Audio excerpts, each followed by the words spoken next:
वक्फ के संशोधन का बिल्कुल महत्व है और वक्फ के संशोधन से निश्चित तौर से respect to Islam and gift for Muslims, ये है मोटो अमेंडमेंट करने का। और अभी माननीय सुप्रीम कोर्ट ने केवल विपक्ष को सुना है जिनकी पिटीशंस थी इन पॉइंट्स पे रोकने की।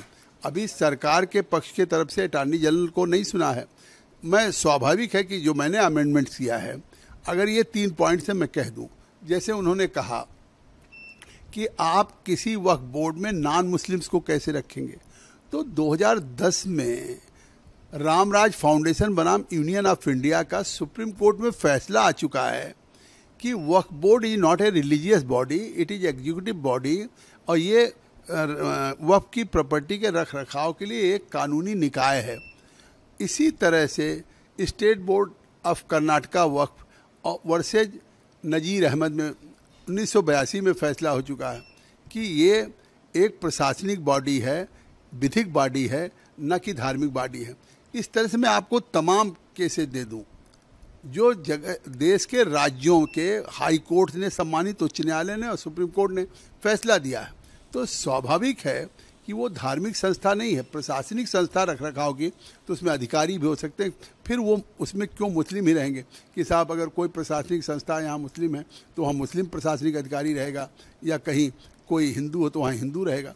तो इसलिए वो धार्मिक स्वतंत्रता में कोई हस्तक्षेप नहीं है।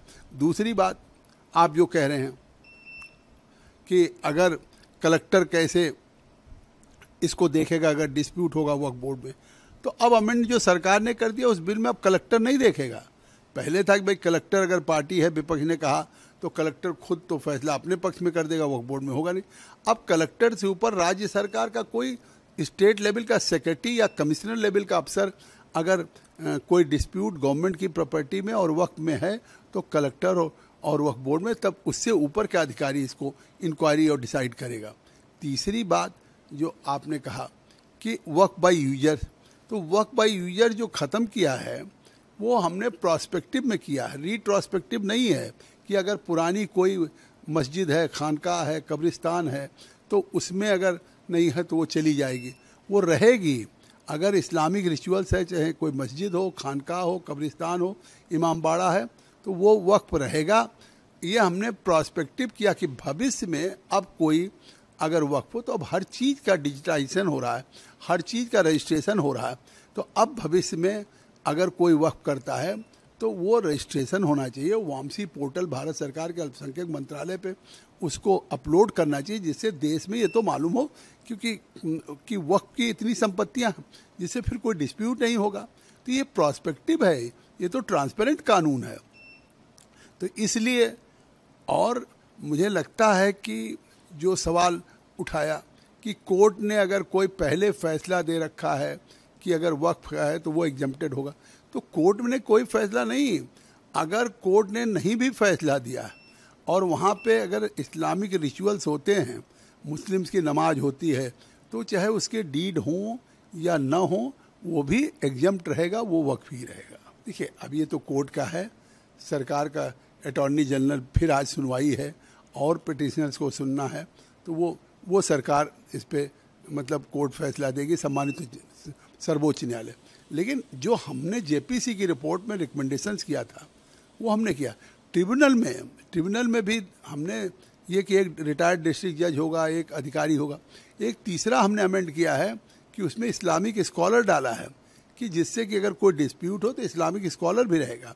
तो मुझे लगता है कि इससे बेहतर कानून नहीं हो सकता। और सम्मानित जो सर्वोच्च न्यायालय द्वारा उठाए गए बिंदु हैं उस पर मुझे लगता है कि सरकार की तरफ से जो अधिवक्ता अपीयर होंगे वो जवाब देंगे।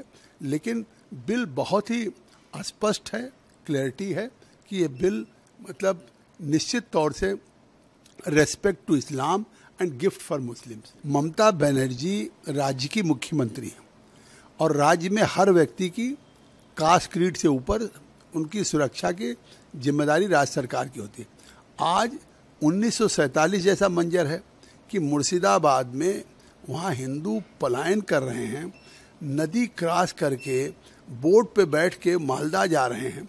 तो अगर पलायन हो रहा हो कितना बड़ा वहाँ थ्रेट हो गया, और राज्य सरकार मूक दर्शक बनी हो, पुलिस मूक दर्शक हो, और पिता पुत्र को खींच करके निकाल करके उसकी हत्या कर दी जाए, उस पीड़ित परिवार से मिलने ना जाए, कोई मंत्री न जाए, उनके अल्पसंख्यक मंत्री वही प्रवोक कर रहे थे, वही उसी से मुर्शिदाबाद पिछले एक हफ्ते से जल रहा था।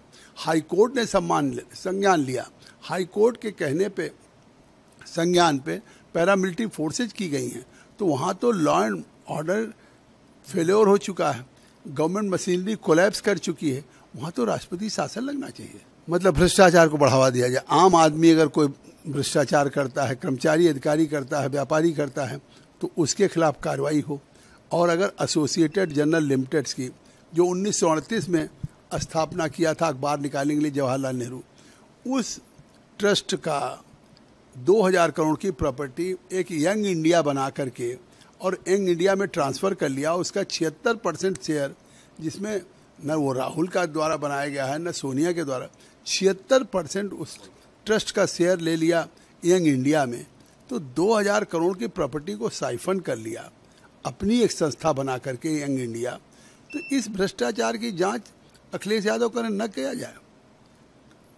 मतलब अगर किसान की कौड़ियों की ज़मीन ले करके लैंड यूज चेंज करा के कांग्रेस सरकार में बेशकीमती भावों पे अगर बेचने का रॉबर्ट वाड्रा काम करें, तो वो पैसा जो इस तरीके से मनी लॉन्ड्रिंग हुई, तो उस पर अगर कोई कार्रवाई हो रही तो ना हो। तो अखिलेश अब चाहते हैं कि नेता या इंडी गठबंधन के लोग भ्रष्टाचार करें तो उनके लिए ईडी स्क्रैप कर दी जाए या इस तरह की कोई जांच एजेंसी बंद कर दी जाए।